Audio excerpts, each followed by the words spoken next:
আমাদেরকে মানুষ হওয়ার জন্য আল্লাহ ও তার রাসূলের ভয়টা পরিপূর্ণভাবে অন্তরে প্রবেশ করাতে হবে। যদি তারপরে আল্লাহ এবং রাসূলের ভালোবাসা মহব্বতটা কবে আসবে? রাসূলের মহব্বত, আল্লাহর মহব্বতটা অন্তরে গালেব করার জন্য আমাদেরকে প্রথমে মৃত্যুর ভয় অন্তরে প্রবেশ করাতে হবে। বলেন সুবহানাল্লাহ। আমরা যখন মৃত্যুর ভয়টা আমাদের অন্তরে ঢুকবে, আইলে হইতে পারে, এমনও হইতে পারে আগামীকাল আমি দুনিয়া থেকে বিদায় হয়ে যাব। যদি এই ভয়টা আমাদের অন্তরে প্রবেশ করে, আমার বিশ্বাস মানুষগণ খারাপ কাজগুলো থেকে বিরত হয়ে আল্লাহর দিকে তাদের মনটা ঝুঁকে যাবে। আমাদেরকে মৃত্যুর ভয়টা অন্তরের ভিতরে প্রবেশ করাতে হবে। মৃত্যুর ভয়টা কেমন ভয় হবে? মৃত্যুটাকে আমাদেরকে স্মরণ করতে হবে। দৈনিক কমপক্ষে 40 বার মৃত্যুর কথা স্মরণ করার কথা বলা হয়েছে, কিন্তু আমরা দৈনিক একবারও কিন্তু মৃত্যুর কথা স্মরণ করি না। মৃত্যুর কি কথাটা কিভাবে স্মরণ করবেন, সংক্ষিপ্ত একটা উদাহরণ আপনাদের সামনে দিচ্ছি। তারা মুসলমান শুনেন, এক দেশে একটা বাদশা ছিল। বাদশা হঠাৎ করে পরিবর্তন হয়ে আল্লাহ হওয়ার জন্য নিজের ভিতরে একটা পরিবর্তন সৃষ্টি করলেন। যারা আল্লাহ হয়ে যাব, জীবনে যত অন্যায় করেছি, ভুল করেছি, পাপ করেছি, সমস্ত পাপ করা থেকে ক্ষমা চেয়ে আমি আল্লাহর ওলি হতে চাই। বলেন সুবহানাল্লাহ। এই বাদশা একজন আল্লাহর ওলির দরবারে যেয়ে বললেন, ওগো আল্লাহর ওলি, আমি অমুক দেশের বাদশা, আমি আপনার কাছে বায়াত গ্রহণ করে আমি পরিবর্তন হইতে চাই, আমার জীবনটাকে আল্লাহর দিকে ঝুঁকিয়ে দিতে চাই। তখন সে আল্লাহর ওলি বললেন, আপনাকে একটা সবক দিব, সেই সবকটা যদি আপনি পরিপূর্ণভাবে পালন করতে পারেন, আমার বিশ্বাস অন্য কোনো আমল পরিপূর্ণভাবে করা লাগবে না, আপনি এমনিতেই আল্লাহর ওলি হয়ে যাবেন। বলেন সুবহানাল্লাহ। সে আল্লাহর ওলি সবক দিলেন, তখন বাদশা আপনি দৈনিক কমপক্ষে 40 বার আল্লাহর মৃত্যুর কথা স্মরণ করবেন, যে আমি তো একদিন দুনিয়া থেকে বিদায় হয়ে যাব। যদি আপনি মৃত্যুর কথা দৈনিক 40 বার স্মরণ করতে পারেন, আমার বিশ্বাস এই একটা দিয়ে আপনি আল্লাহর ওলি হয়ে যাবেন। বলেন সুবহানাল্লাহ। কয়বার কথা বলছে? 40 বার। অন্য কোনো আমল দেয় নেই। নামাজ পড়বেন, রোজা রাখবেন, হজ করবেন, যাকাত করবেন, কোনো আমল কি দেন নাই, একটা আমল দিছে। কি দিছে? যে দৈনিক 40 বার কমপক্ষে মৃত্যুর কথা স্মরণ করবেন। বাদশা সবক নিয়ে বাড়িতে চলে আসলেন। হুজুরদেরকে আদেশ দিল, আমার বিনা আদেশ দিয়েছে মৃত্যুর কথা স্মরণ করার জন্য, বলেছে কমপক্ষে 40 বার দৈনিক মৃত্যুর কথা স্মরণ করার জন্য। হুজুরদেরকে আদেশ দিল, যাও স্বর্ণ দিয়ে তসবিহ বানিয়ে নিয়ে এসো। তারা হুজুররা স্বর্ণ দিয়ে তসবিহ বানিয়ে নিয়ে আসলেন। তিনি সারাদিন বসে বসে পড়েন,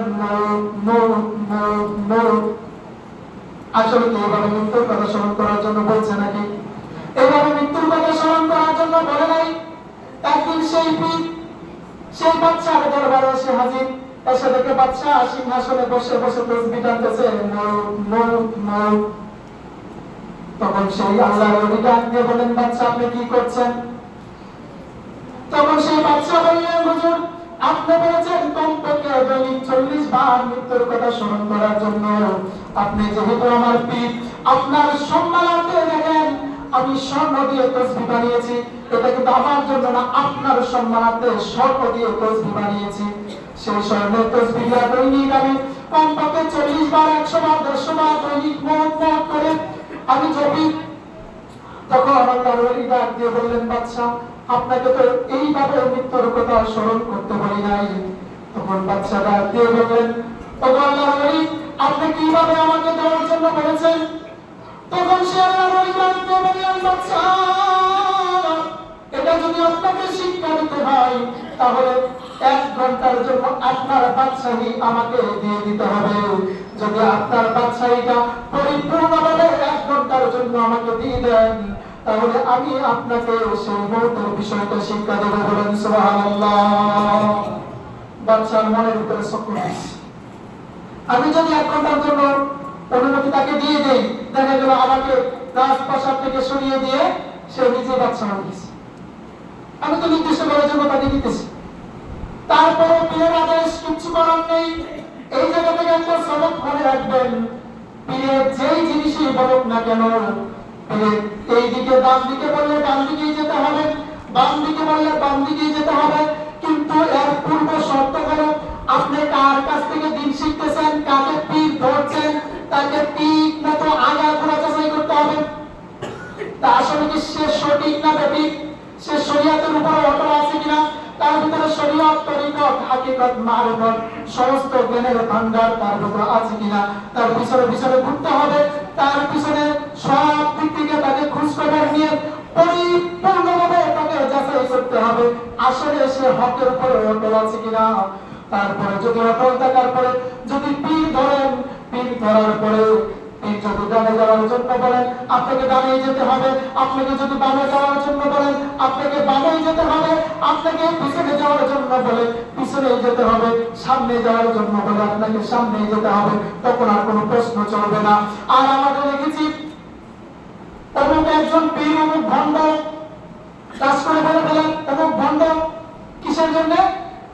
এক লক্ষ মুরিদ, 5 জন মুরিদ মদ খাওয়া শুরু করছে। কি করছে? মদ খাওয়া শুরু করছে। বলতেছে ওই অমুক পীর ভণ্ড, অমুক পীর কি? আচ্ছা পীর কি বলছে মদ খাওয়ার জন্য? পীর বলছে মদ খাওয়ার জন্য। অনেকে বলে যে পীরে বলে গাঁজা খাওয়ার জন্য, নামাজ পড়া লাগে না, এই করা লাগে না, সেই করা লাগে।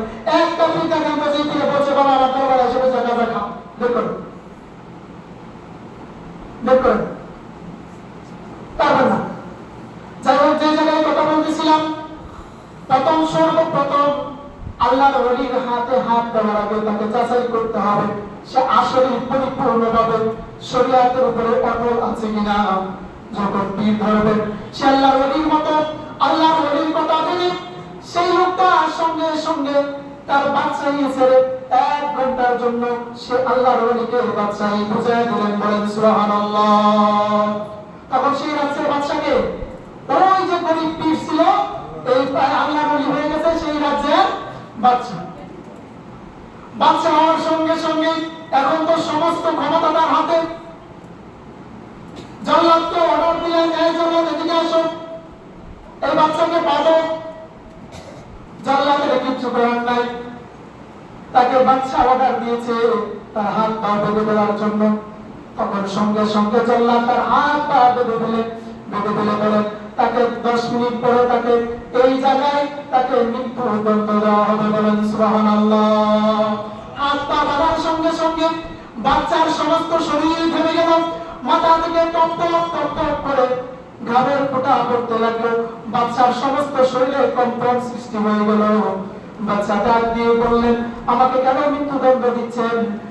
বাচ্চা আল্লাহর ওলি ডাক দিয়ে বলেন কোনো কথা চলবে না, একটু পরে তোমাকে মৃত্যুদণ্ড কার্যকর করা হবে। বাচ্চা তরতর করে কাঁপতেছেন, তার সারা শরীর থেকে ঘাম ঝরে ঝরে পড়ছে, এমন ভয় পেয়েছেন বাচ্চা বেহুশ হয়ে গেছে।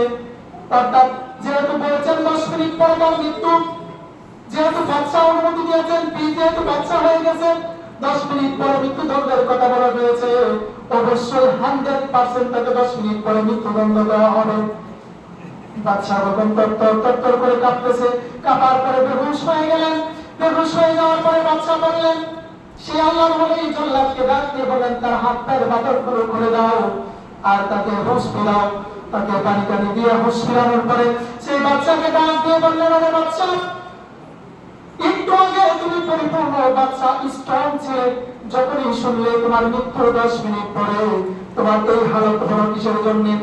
তোমার শরীর মাথা থেকে ঘাম ঝরে ঝরে পড়ছে, তোমার সারা শরীর কম্পন সৃষ্টি হয়ে গেছে, তুমি বেহুশ হয়ে গিয়েছো। সেই বাচ্চা ডাক দিয়ে বললেন আল্লাহর ওলি, ওগো হুজুর, আমার এই মুহূর্তে মনে হয়েছে আমার সামনে যেন আজরাইল চলে এসেছে, এই বুঝে আমি দুনিয়া থেকে চলে যাব, এই বুঝে আমি দুনিয়া থেকে চলে যাব, আমি ইন্তেকাল করব। যেহেতু আমার মৃত্যুর পরোয়ানা জারি হয়ে গেছে আর আমার বাঁচার কোনো সম্ভাবনা নাই। আল্লাহর ওলি ডাক দিয়ে বললেন ওগো আল্লাহর ওলি, ওরে বাচ্চা তুমি শোনো, তোমাকে যে আমি তোমাকে 40 দিন দৈনিক 40 বার করে মৃত্যুর কথা স্মরণ করার জন্য বলেছিলাম, এইভাবে প্রত্যেক দিন 40 বার মৃত্যুর স্মরণ কথা বলেছিলাম। বলেন সুবহানাল্লাহ। এইভাবে যদি তুমি দৈনিক 40 বার যদি তুমি মনে করো এই বুঝি আজরাইল চলে আসলো, এই বুঝি আমার জানটা নিয়ে যাবে, এই বুঝি আমি কবরস্থ হয়ে যাব, এই বুঝি আমার হিসাব নিকাশ শুরু হয়ে গেল, এই বুঝে আমার জন্য জাহান্নামের আগুন বরাদ্দ হয়ে গেল। এইভাবে যদি তুমি দৈনিক 40 বার মৃত্যুর কথা স্মরণ করতে পারো, আমার বিশ্বাস 40 দিন সময় তোমার লাগবে না, একদিন, 2 দিন, 7 দিনের মাথায় তুমি পরিপূর্ণ আল্লাহর ওলি হয়ে যাবে। বলেন সুবহানাল্লাহ। একটা মানুষ যদি এইভাবে পরিপূর্ণভাবে যদি দৈনিক মৃত্যুর কথা স্মরণ করতে পারে, আমার বিশ্বাস কোনো মানুষের দ্বারা অন্যায় করা কোনোদিন সম্ভব হবে না। কথা বলেন ঠিক না ঠিক? এই জন্য সে আল্লাহর ওলি যেইভাবে সঙ্গে সঙ্গে সেই বাচ্চাকে তুলে নিয়ে তার মৃত্যুদণ্ড সরায়া দেয় এবং তার বাচ্চাই তার কাছে ফিরিয়ে দেয়, বাবা এই তোমার বাচ্চাই তোমার কাছে ফিরিয়ে দিলাম, তুমি দৈনিক 40 বার মৃত্যুর কথা স্মরণ করবে, সমস্ত পাপ কাজগুলো ছেড়ে দিয়ে আল্লাহর দিকে মনটাকে ঝুঁকাইয়া দিয়া আল্লাহর ওলি হয়ে যাও। বলেন সুবহানাল্লাহ। এইভাবে আল্লাহ রাব্বুল আলামিন আমাদেরকেও যেন মৃত্যুর কথা স্মরণ করে পরিপূর্ণভাবে আল্লাহর ওলি হওয়ার তৌফিক দান করুন। সকলে বলেন আমিন। আমাদের জীবনের সমস্ত পাপগুলো যেন আল্লাহ রাব্বুল আলামিন ক্ষমা করে দেয়। বলেন আমিন। ওয়া আখিরু দাওয়ানা আলহামদুলিল্লাহি রাব্বিল আলামিন। আসসালামু আলাইকুম ওয়া রাহমাতুল্লাহ।